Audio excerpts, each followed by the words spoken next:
So guys, for the first step, you want to go to search and type in %local AppData %sign. Click on it. And now once you're on this, on the top, you want to click on AppData. And now you want to click on roaming.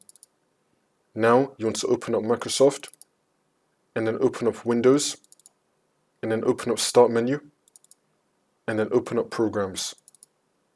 You should be having a folder here called Startup. If you don't have it, then you want to create it.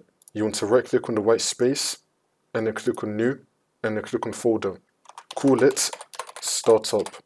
Spell it with the same capitals and lowercase as I did, and then click on Enter. I already have the folder, that's why I got this. But you want to create the Startup folder. For the next step, you want to go to Search and type in Registry Editor. Click on it, and then click on Yes. And now this will come up. You want to copy this path down below in the description, the one that starts with HT current user. Ignore the second one for now.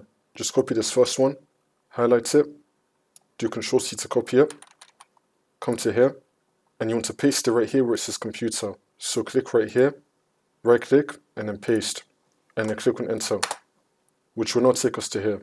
Once you're on this, you want to find Startup, double click on it, and now once we're here, you want to paste this other path right here in the description, the second one. It starts with %UserProfile%.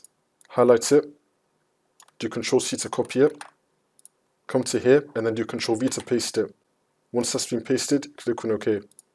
Once you do all of that, the problem should be fixed. If not, then just restart your computer, and then the problem should be fixed.